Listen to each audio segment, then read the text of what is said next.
कुमार को आम आदमी पार्टी और कांग्रेस ने एक बकरा बनाया है ईस्ट दिल्ली में मनोज तिवारी के आगे, क्योंकि जमानत जब्त हो जाएगी। तो ऐसा क्यों है? क्या कन्हैया कुमार के अलावा और भी कोई बड़ा चेहरा वो यहाँ से ला सकते थे? लाने के लिए इनके पास चेहरा था, परंतु ये लाना चाहते नहीं थे, क्योंकि हमारे यहाँ पूर्वांचली वोट है और कांग्रेस का मकसद है सिर्फ पूर्वांचलों को भटकाना। मनोज तिवारी के खिलाफ अगर कोई वोट दे रहा है, पूर्वांचली वोट दे रहा है या हिंदू वोट दे रहा है, तो ये चाहते हैं कि कन्हैया कुमार को ये सब वोट दें, लेकिन ऐसा होगा नहीं। मनोज तिवारी हमेशा क्षेत्र में रहे हैं, क्षेत्र के लिए काम करा है। क्या कन्हैया कुमार ने कभी इस क्षेत्र में या इस उत्तर पूर्वी जिले में आकर के देखा है कि कहाँ जिला, कौन सा जिला है? उसको तो ये नहीं पता होगा विधानसभा कितनी है यहाँ पे, उसको ये नहीं पता होगा कितने वार्ड यहाँ पे हैं, उसको ये नहीं पता होगा कितने जिलाध्यक्ष यहाँ पे हैं, उसको कुछ नहीं पता। उसको जनता नहीं पता होगा जनता कितनी यहाँ पे है। तो कहाँ से लेके आए? पहले बेगूसराय से लड़ाए, क्यों? अब बेगूसराय से क्यों नहीं लड़ाएगा? अब भी लड़ा लेते। क्यों दिल्ली से लड़ा रहे हैं? क्योंकि कांग्रेस के पास कोई कैंडिडेट नहीं है। उनको सिर्फ क्या करनी है? राजनीति करनी है। हिंदू मुसलमान कौन कर रहा है? अब सिर्फ कांग्रेस कर रही है। नाम बीजेपी का लेते हैं कि हिंदू मुसलमान कर रहे हैं। कह रहे हैं कि मनोज तिवारी के आगे ये जो इंडिया गठबंधन है वो डर गया, इसलिए कोई स्ट्रॉन्ग कैंडिडेट खड़ा नहीं करा। बिल्कुल, अगर इनके बाद कोई स्ट्रॉन्ग कैंडिडेट होता तो ये खड़ा करते, लेकिन है ही नहीं। कन्हैया कुमार का कोई औचित्य मनोज तिवारी के सामने नहीं है, और शायद मेरे ख्याल से मनोज तिवारी के सामने ये जीतेगा भी नहीं, किसी भी हाल में नहीं जीतेगा, क्योंकि जनता मनोज तिवारी के साथ है और खुलकर के साथ है। आप क्या कहेंगे, जो कन्हैया कुमार है वो जीत सकता है यहाँ से उत्तर पूर्वी लोकसभा से? ये सोचना भी बेकार है कि वो जीतेगा। मनोज तिवारी जी ने काम करा है यहाँ पे, और पब्लिक ने काम किया है यहाँ से, बहुत काम करा। कन्हैया कुमार कह रहे हैं कि 10 सालों में कोई काम उनका जमीनी स्तर पर तो नजर नहीं है। को जानता ही नहीं हूँ, कोई अब आएगा जब देखूंगा कि कौन है कन्हैया।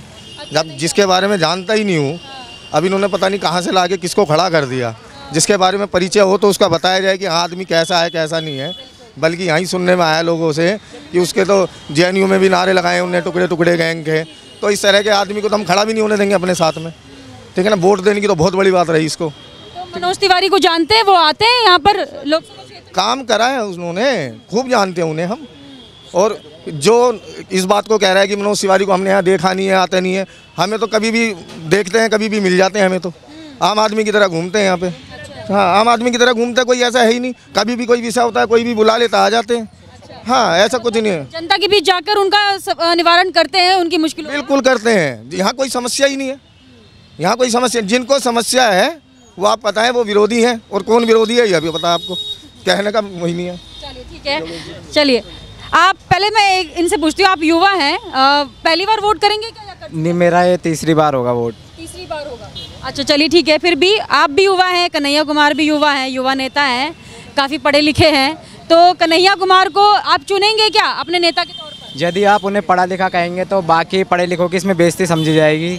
उनके जैसा पढ़ा लिखा इंसान शायद ही कहीं हो जो भारत के टुकड़े करना चाहता हो। और फिर भी सबसे पहले तो उनको अपना नाम ही हटा देना चाहिए। और कन्हैया जो हमारे इष्ट भगवान है, उनके नाम पे अपना नाम रख के यहाँ पे वोट मांग रहे हैं, वो बहुत बुरा काम कर रहे हैं। उनको कृष्ण भगवान से कंपेयर भी कर रहे थे कि वो भी जेल में पैदा हुए थे, मैं भी जेल जा चुका हूँ, तो उनके नक्शे कदम पर चलने की बात कर रहे हैं कृष्ण भगवान। वो जेल गए होंगे पर अभी बाहर है, लेकिन उनका अंत समय जेल में ही आ जाएगा। अगर ऐसे काम करते रहेंगे, भारत के टुकड़े चाहेंगे, तो उनका अंत समय जेल में कटेगा, उनका जेल में ही कटेगा उनका। कहाँ रहते हैं आप? मैं यहीं उत्तर पूर्वी लोकसभा क्षेत्र में आगे नन्नगरी, वो सीमापुरी विधानसभा में। चलिए ठीक है, आपका क्या नाम है सर? योगेश मिश्रा। अच्छा मैम, कन्हैया कुमार को आप लोग कैसे देख रहे हैं नेता के तौर पर, अगर वो सांसद बनते हैं? मैं कन्हैया कुमार को नहीं देख रहा हूँ मैम, मैं देख रहा हूँ केवल मोदी को। क्योंकि जो मोदी जी कर रहे हैं, हमें क्या चाहिए? हमें वक्फ बोर्ड नहीं चाहिए, हमें चाहिए NRC चाहिए, NPR चाहिए हमारे को। हमें इन चीज़ों के लिए वोट करना है। आज कन्हैया कुमार है या मनोज तिवारी है, अगर मनोज तिवारी अगर मान लो बीजेपी से नहीं होता, कोई भी कैंडिडेट होगा यहाँ पे, मान लो कि एक मुस्लिम भी अगर होता, तो हम किसको वोट देते? हम मोदी वोट दे रहे थे, ना कि हम कन्हैया कुमार वोट देंगे। बस मेन मुद्दा। तरीके से कन्हैया कुमार ये भी बोल रहे हैं कि बीजेपी जो है आरक्षण पर वोट जो है बटोर रही है, अपने आरक्षण खत्म कर देगी। तो इस पर आप क्या कहेंगे कि इस तरीके के बयान क्यों अभी वायरल? मैम एक बात बताइए कि ये जो घुसपैठिए जो आ रहे हैं, बाहर से आते हैं, और आप दिल्ली को देख लीजिएगा, दिल्ली का कोई भी इलाका देख लीजिए, यहाँ पे लोग बंगाली आते हैं, बाहर से आते हैं, जाते हैं, आके बाहर नहीं भेजा जाता उनको। ये क्या है? दिल्ली की पॉपुलेशन कैसे बढ़ रही है? इसीलिए तो बढ़ रही है। एक्चुअल जिसको जो रिक्वायरमेंट है उसको नहीं मिल पा रहा है पूरा अमाउंट, कुछ नहीं मिल रहा है, और सबको मिल रहा है। फायदा क्या उसका? बिल्कुल ठीक है, तो मोदी के नाम पर आप सिर्फ वोट डाल बिल्कुल बिल्कुल जी, कैंडिडेट के नाम पर नहीं? बिल्कुल नहीं, बिल्कुल नहीं। अच्छा, तो मनोज तिवारी को कैसे देखते हैं, कैसा काम करते हैं? यहाँ पर 2 बार सांसद रह चुके हैं। मनोज तिवारी से अच्छा कोई कैंडिडेट हो ही नहीं सकता यहाँ के लिए। उन्होंने क्या नहीं किया यहाँ पे, जो जिसकी जो रिक्वायरमेंट थी वो फुलफिल हमेशा हुई है यहाँ पे देखा जाए। अच्छा, तो ज़मीनी स्तर पर दिखते हैं, कभी आते हैं? 100% दिखते हैं। ये तो लोग दिखा रहे हैं नहीं आते, नहीं हमेशा आते हैं। कन्हैया कुमार बोल रहे हैं कि 10 साल में कभी दिखे नहीं, लोगों के बीच कभी आए नहीं। कन्हैया कुमार कहाँ से आया ये कहाँ से आया? मैंने कभी नहीं देखा। कन्हैया कुमार है कौन? मैं जानता ही नहीं इसको।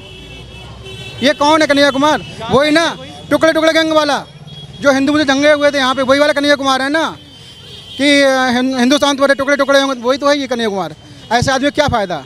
हमें चाहिए ऐसा आदमी, ऐसा इंसान चाहिए जो हमारे देश के लिए कार्य करे।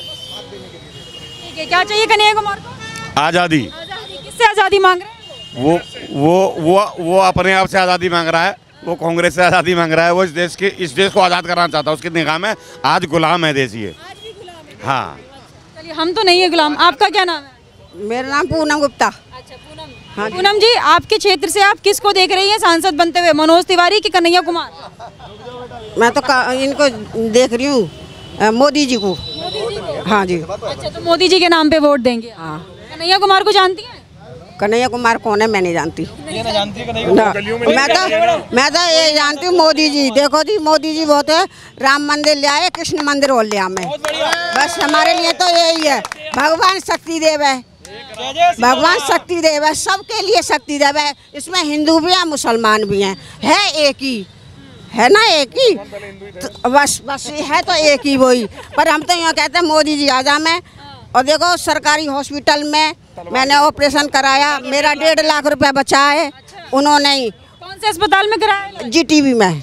हाँ जी। सुविधा सही मिल रही है? बिल्कुल, बहुत सुविधा मिली, बहुत सुविधा मिली। बिल्कुल ऐसे डॉक्टर हो गए जैसे मेरे भाई हैं।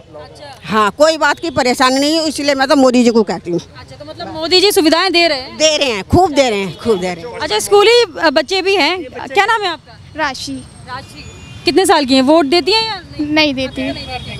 ठीक है, तो आप यहाँ से किसको देखना चाहती है कैंडिडेट बनते हुए? जैसे अभी कन्हैया कुमार को जानती हैं? नहीं जानती। मनोज तिवारी? हाँ, जानते हैं। मनोज तिवारी कैसे लगते हैं, कैसा काम ठीक लगते हैं। हाँ। और बीजेपी को एज अ पार्टी कैसे देख रहे हैं, कैसा काम करते हैं? मोदी जी कैसा काम करते हैं? मोदी जी अच्छा काम करते हैं। अच्छा काम करते हैं। क्या क्या मोदी जी की नीतियाँ आपको ठीक लग रही है? मोदी जी ने दूसरों के जैसे कि पानी की टंकी लगवाई जगह जगह पर, घर दिलवाए लोगों को, गरीब लोगों को शौचालय बनवाए, इसी वजह से। चलिए ठीक है, चाहती हैं कि बीजेपी ही रहनी चाहिए या कांग्रेस आ जाए? बीजेपी रहनी चाहिए। ठीक है, तो देखिए यहाँ पर मैंने तमाम लोगों से बातचीत की है। आपसे भी मेरा सेम सवाल है। कन्हैया कुमार एक युवा नेता के तौर पर आ रहे हैं आपके लोकसभा क्षेत्र से, उनको क्यों नहीं लाना चाह रहे? मैं कन्हैया कुमार को जानता नहीं हूँ। कन्हैया कुमार कौन है? और कन्हैया कुमार को ना ही मैंने आज तक देखा है, और मुझे लगता नहीं है कि वो कैंडिडेट के लिए खड़े होने लायक हैं। क्यों, ऐसे क्यों लगता है आप? क्योंकि मुझे लगता नहीं कि वो उनके लिए कोई चेहरा है, कांग्रेस पार्टी के लिए कोई चेहरा होगा यहाँ पे। अगर उनकी जगह अगर कोई और होता तो शायद कोई जीत सकता। अच्छा, और कोई होता तो जीत जाता? हाँ जी। ठीक है, अभी कन्हैया कुमार थे इसलिए मामला डामाडोल है जी। ठीक है, तो देखिए यहाँ पर तमाम लोगों से मैंने बातचीत की है, और जो उत्तर पूर्वी लोकसभा है, इस पूरे क्षेत्र में यहाँ पर जितनी भी विधानसभा पड़ती है वहाँ पर अलग अलग इलाकों में जाकर हम इसी तरीके से चर्चा करेंगे लोगों से चुनाव के सिलसिले में, और जानने की कोशिश करेंगे कि मनोज तिवारी और कन्हैया कुमार में से किसको वो जीतते हुए देखना चाहते हैं। लेकिन ये जो बाबरपुर विधानसभा है, यहाँ से जितने भी लोगों से मैंने बात की है, उन तमाम लोगों का यही कहना है कि कन्हैया कुमार एक ऐसे व्यक्ति हैं जो देश के टुकड़े होने की बात करते हैं और लगातार विवादित बयान देते आए हैं देश के खिलाफ, और मनोज तिवारी ज़मीनी स्तर पर काम करते हैं, लोगों के बीच आते हैं, उनसे बात करते हैं, और ज़मीनी स्तर पर आकर सुविधाएं उपलब्ध कराने का भी काम करते हैं, और मोदी की गारंटियां भी लोगों तक पहुंचाने का काम मनोज तिवारी कर रहे हैं। पिछले 10 साल से वो यहाँ पर जो है सांसद के तौर पर रहे हैं, और उन्हीं को फिर से जनता सांसद के तौर पर देखना चाहती है। कैमरा पर्सन शिवम के साथ मैं मनीषा, हेडलाइंस इंडिया।